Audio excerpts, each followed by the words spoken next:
ನಮಸ್ಕಾರ. ಭಾರತ ಮತ್ತೆ ಮಲೇಷ್ಯಾ ಈ ಎರಡು ದೇಶಗಳ ಸಂಬಂಧದಲ್ಲಿ ಒಂದು ದೊಡ್ಡ ಬದಲಾವಣೆ ಆಗ್ತಿದೆ. ಕೆಲವು ವರ್ಷಗಳ ಹಿಂದೆ ಶತ್ರುಗಳಂತಿದ್ದವರು ಇವತ್ತು ಆಪ್ತ ಮಿತ್ರರಾಗಿದ್ದಾರೆ. ಆದರೆ ಇದು ಹೇಗೆ ಸಾಧ್ಯವಾಯಿತು? ಹಿಂದಿನ ಎಲ್ಲಾ ವೈಷಮ್ಯವನ್ನ ಮರೆತು ಈ ಎರಡು ದೇಶಗಳು ಹೇಗೆ ಒಂದು ಹೊಸ ವ್ಯೂಹಾತ್ಮಕ ಪಾಲುದಾರಿಕೆಯನ್ನ ಕಟ್ಟುತ್ತಿವೆ? ಬನ್ನಿ ಇದರ ಹಿಂದಿನ ಕಥೆಯನ್ನು ನೋಡೋಣ. ಹಾಗಾದ್ರೆ ಈ ಒಂದು ಡ್ರಮಾಟಿಕ್ ಚೇಂಜ್ ಇದೆಯಲ್ಲ, ಇದರ ಹಿಂದಿರೋ ಅಸಲಿ ಕಾರಣವಾದ್ರೂ ಏನು? ಭಾರತವನ್ನ ಕಟುವಾಗಿ ಟೀಕಿಸ್ತಿದ್ದ ಮಲೇಷ್ಯಾ ಈಗ ಇದ್ದಕ್ಕಿದ್ದಂತೆ ಯಾಕೆ ಭಾರತದ ಮಿತ್ರನಾಗಲು ಹೊರಟಿದೆ? ಈ ಅನಿರೀಕ್ಷಿತ ತಿರುವಿನ ಹಿಂದಿನ ರಹಸ್ಯವೇನು?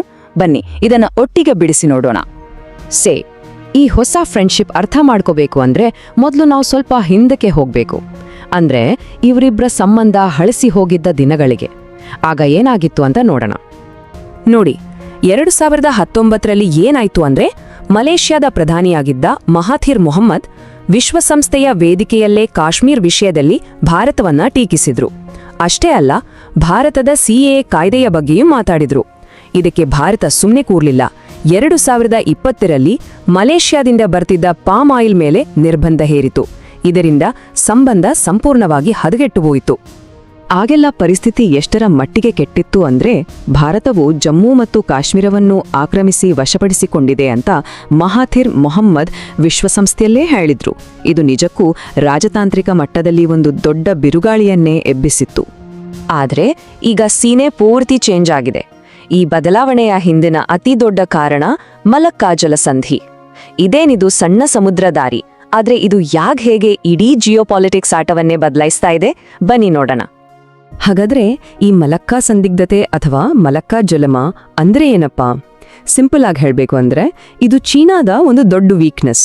ಯಾಕೆ ಅಂದ್ರೆ ಚೀನಾದ ಬಹುತೇಕ ತೈಲ ಮತ್ತು ವ್ಯಾಪಾರ ಇದೇ ಕಿರಿದಾದ ಸಮುದ್ರ ಮಾರ್ಗದ ಮೂಲಕ ಸಾಗಬೇಕು. ಒಂದು ವೇಳೆ ಯಾರಾದ್ರೂ ಈ ದಾರಿಯನ್ನು ಬಂದ್ ಮಾಡಿದ್ರೆ ಚೀನಾದ ಆರ್ಥಿಕತೆ ಅಲ್ಲೇ ನಿಂತು ಹೋಗುತ್ತೆ. ಚೀನಾ ಎಷ್ಟು ಡಿಪೆಂಡೆಂಟ್ ಆಗಿದೆ ಅಂದ್ರೆ ಅವರ ಸುಮಾರು 80% ಕಚ್ಚಾ ತೈಲ ಆಮದು ಇದೇ ಮಲಕ್ಕಾ ಜಲಸಂಧಿಯ ಮೂಲಕವೇ ಆಗಬೇಕು.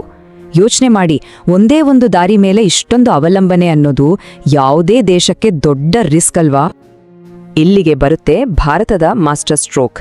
ನೋಡಿ, ಈ ಜಲಸಂಧಿಯ ಒಂದು ತುದಿಯಲ್ಲಿ ನಮ್ಮ ಅಂಡಮಾನ್ ಮತ್ತು ನಿಕೋಬಾರ್ ದ್ವೀಪಗಳಿವೆ. ಈಗ ಮಲೇಷ್ಯಾ ಜೊತೆ ಕೈಜೋಡಿಸಿದ್ರೆ ಏನಾಗುತ್ತೆ? ಭಾರತಕ್ಕೆ ಈ ಜಲಸಂಧಿಯ ಎರಡೂ ತುದಿಗಳ ಮೇಲೆ ಕಂಟ್ರೋಲ್ ಸಿಕ್ಕಾಗೆ ಆಗುತ್ತೆ. ಇದು ಚೀನಾದ ಆಟಕ್ಕೆ ನೇರವಾದ ಚೆಕ್ಮೇಟ್. ನೋಡಿ, ಇದೇ ಈ ಹೊಸ ಸ್ನೇಹದ ಅಸಲಿ ಕಾರಣ. ಬರೀ ಜಿಯೋಪಾಲಿಟಿಕ್ಸ್ ಅಷ್ಟೇ ಅಲ್ಲ, ಈ ಫ್ರೆಂಡ್ಶಿಪ್ ಹಿಂದೆ ಒಂದು ದೊಡ್ಡ ಎಕನಾಮಿಕ್ ಆಟನೂ ನಡೀತಿದೆ. ಹಣಕಾಸು ಮತ್ತು ತಂತ್ರಜ್ಞಾನದ ವಿಷಯದಲ್ಲಿ ಇವರಿಬ್ಬರೂ ಹೇಗೆ ಒಂದಾಗ್ತಿದ್ದಾರೆ ನೋಡೋಣ ಬನ್ನಿ. ಸದ್ಯಕ್ಕೆ ಭಾರತ ಮತ್ತೆ ಮಲೇಷ್ಯಾ ನಡುವಿನ ವ್ಯಾಪಾರ ಎಷ್ಟು ಗೊತ್ತಾ? ವರ್ಷಕ್ಕೆ ಸುಮಾರು $19 ಬಿಲಿಯನ್. ಇದು ಆಲ್ರೆಡಿ ದೊಡ್ಡ ಮೊತ್ತ. ಆದರೆ ಇಬ್ಬರ ಗುರಿ ಇದಕ್ಕಿಂತಾನೂ ತುಂಬಾನೇ ದೊಡ್ಡದಿದೆ. ಈಗ ಒಂದು ತುಂಬಾನೇ ಇಂಟ್ರೆಸ್ಟಿಂಗ್ ವಿಷಯಕ್ಕೆ ಬರೋಣ. ಅದು ಸೆಮಿಕಂಡಕ್ಟರ್ ಸಹಭಾಗಿತ್ವ. ನೋಡಿ, ಭಾರತ ಚಿಪ್ಗಳನ್ನು ಡಿಸೈನ್ ಮಾಡೋದ್ರಲ್ಲಿ ಕಿಂಗ್. ಜಗತ್ತಿನ 20% ಚಿಪ್ ಡಿಸೈನ್ ಇಂಜಿನಿಯರ್ಗಳು ನಮ್ಮ ದೇಶದವರು. ಇನ್ನೊಂದು ಕಡೆ ಮಲೇಷ್ಯಾ ಆ ಚಿಪ್ಗಳನ್ನು ಪ್ಯಾಕೇಜ್ ಮಾಡೋದ್ರಲ್ಲಿ ಎಕ್ಸ್ಪರ್ಟ್. ಜಾಗತಿಕ ಮಾರುಕಟ್ಟೆಯ 13% ಪಾಲು ಅವರದು. ಇದಕ್ಕಿಂತ ಪರ್ಫೆಕ್ಟ್ ಜೋಡಿ ಬೇಕಾ ಹೇಳಿ? ಈ ಎಕನಾಮಿಕ್ ಪಾರ್ಟ್ನರ್ಶಿಪ್ ಅನ್ನ ಇನ್ನಷ್ಟು ಸ್ಟ್ರಾಂಗ್ ಮಾಡೋಕೆ ನಮ್ಮ UPI ಅನ್ನು ಮಲೇಷ್ಯಾದ ಪೇನೆಟ್ ಜೊತೆ ಲಿಂಕ್ ಮಾಡ್ತಿದ್ದಾರೆ. ಅಂದ್ರೆ ಮುಂದೆ ನಾವು ಮಲೇಷ್ಯಾಗೆ ಹೋದ್ರೆ ಅಲ್ಲಿನ ಅಂಗಡಿಗಳಲ್ಲಿ ನಮ್ಮ ಫೋನ್ನಿಂದಲೇ QR ಕೋಡ್ ಸ್ಕ್ಯಾನ್ ಮಾಡಿ ಪೇ ಮಾಡ್ಬೋದು. ಎಷ್ಟು ಸಿಂಪಲ್ ಅಲ್ವಾ? ಇದರಿಂದ ವ್ಯಾಪಾರ, ಟೂರಿಸಂ ಎಲ್ಲದಕ್ಕೂ ದೊಡ್ಡ ಬೂಸ್ಟ್ ಸಿಗುತ್ತೆ. ಈ ದೊಡ್ಡ ಟೆಕ್ನಾಲಜಿ ಗುರಿಗಳೆಲ್ಲ ಸರಿ, ಆದ್ರೆ ಇದೆಲ್ಲವನ್ನ ಮಾಡೋಕೆ ಬೇಕಾದ ಜನ ಎಲ್ಲಿಂದ ಬರ್ತಾರೆ? ಅಂದ್ರೆ ಭವಿಷ್ಯದ ವರ್ಕ್ ಫೋರ್ಸ್ ಹೇಗೆ ರೆಡಿಯಾಗುತ್ತೆ? ಇದು ಒಂದು ಬಹಳ ಮುಖ್ಯವಾದ ಪ್ರಶ್ನೆ. ಹೌದು, ಈ ಟೆಕ್ನಾಲಜಿಯನ್ನ ಕಟ್ಟೋರು ಯಾರು? ಈ $1 ಬಿಲಿಯನ್ ಡೀಲ್ಗಳಿಗೆ ಬೇಕಾದ ಡೆವಲಪರ್ಗಳು, ಎಂಜಿನಿಯರ್ಗಳು, AI ಸ್ಪೆಷಲಿಸ್ಟ್ಗಳು ಎಲ್ಲಿಂದ ಬರ್ತಾರೆ? ಈ ದೊಡ್ಡ ಸ್ಟ್ರಾಟಜಿಗಳೆಲ್ಲ ಯಾವ ಅಡಿಪಾಯದ ಮೇಲೆ ನಿಂತಿವೆ ಅನ್ನೋದನ್ನ ಅರ್ಥ ಮಾಡ್ಕೊಳ್ಳೋದು ತುಂಬಾ ಮುಖ್ಯ. ಇದಕ್ಕೆ ಉತ್ತರ ಸಿಗೋದು ನಮ್ಮ ದೇಶದಲ್ಲೇ ವೇಗವಾಗಿ ಬೆಳೀತಿರೋ ಎಡ್ ಟೆಕ್ ಸೆಕ್ಟರಲ್ಲಿ. ಏನಿದು ಎಡ್ ಟೆಕ್? ಇದು ಕಾಲೇಜು ಶಿಕ್ಷಣಕ್ಕೂ ಟೆಕ್ ಇಂಡಸ್ಟ್ರಿಗೆ ನಿಜವಾಗ್ಲೂ ಬೇಕಾಗಿರೋ ಸ್ಕಿಲ್ಗಳಿಗೂ ಇರೋ ಗ್ಯಾಪ್ ಅನ್ನ ತುಂಬೋ ಒಂದು ಉದ್ಯಮ.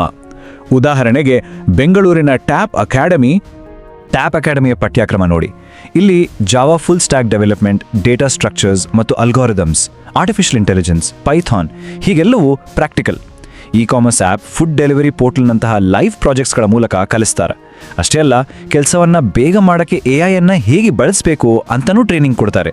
ಅಂದರೆ ಇಲ್ಲಿ ಏನು ಅನ್ನೋದಕ್ಕಿಂತ ಹೇಗೆ ಅನ್ನೋದಕ್ಕೆ ಹೆಚ್ಚು ಒತ್ತು.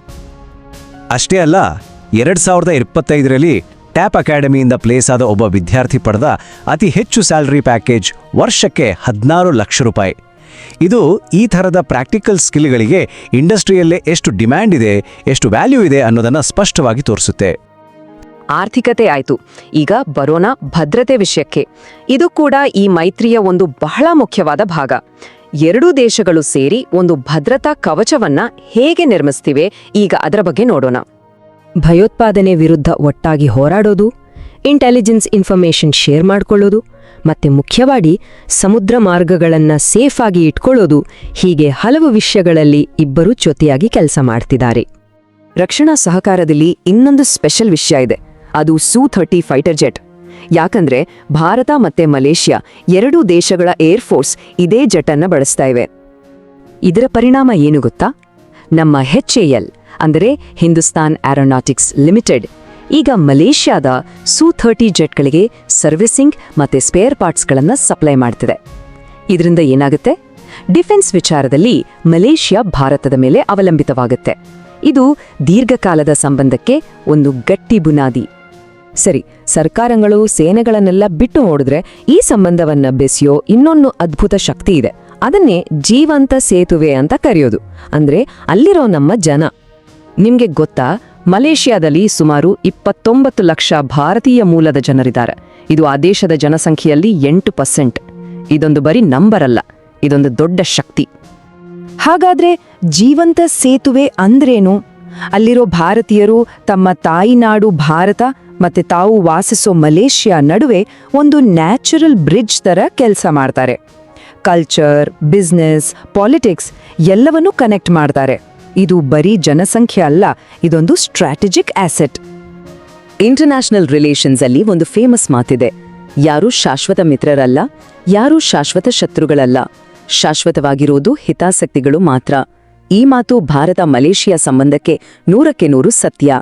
ಯಾಕಂದ್ರೆ ಇಬ್ರಿಗೂ ಲಾಭವಿದೆ, ಅದಕ್ಕಾಗಿಯೇ ಈ ಸ್ನೇಹ. ಈಗ ನೋಡಿ, ಒಂದ್ ಕಡೆ ಭಾರತ ಮಲೇಷಿಯಾಗೆ ವ್ಯಾಪಾರ, technology, defence support, economic growth ಎಲ್ಲವನ್ನೂ ನೀಡ್ತಿದೆ. ಇನ್ನೊಂದ್ ಕಡೆ ಪಾಕಿಸ್ತಾನ ಧರ್ಮದ ಹೆಸರಲ್ಲಿ ಬರೀ ಸಹಾಯ ಕೇಳುತ್ತಿದೆ. ಹೀಗಿರುವಾಗ ಮಲೇಷಿಯಾ ಒಂದು ಸ್ಮಾರ್ಟ್, ಪ್ರಾಕ್ಟಿಕಲ್ ನಿರ್ಧಾರ ತಗೊಳ್ತಿದೆ. ತನ್ನ ಭವಿಷ್ಯವನ್ನ ಭಾರತದ ಜೊತೆ ಕಟ್ಕೊಳ್ಳೋಕೆ ಮುಂದಾಗಿದೆ. ಹಾಗಾದ್ರೆ ಪರಸ್ಪರ ಹಿತಾಸಕ್ತಿಗಳ ಮೇಲೆ ನಿಂತಿರುವ ಈ ಹೊಸ ಮೈತ್ರಿ ಇಡೀ ಇಂಡೋ ಪೆಸಿಫಿಕ್ ಭಾಗದ ಜಿಯೋಪಾಲಿಟಿಕ್ಸ್ ಅನ್ನೇ ಬದಲಾಯಿಸ್ಬಿಡುತ್ತಾ? ಇದು ಖಂಡಿತ ಒಂದು ದೊಡ್ಡ ಆಟದ ಆರಂಭ. ಇದರ ಮುಂದಿನ ಪರಿಣಾಮಗಳೇನು ಅಂತ ನಾವು ಕಾದು ನೋಡಬೇಕಿದೆ.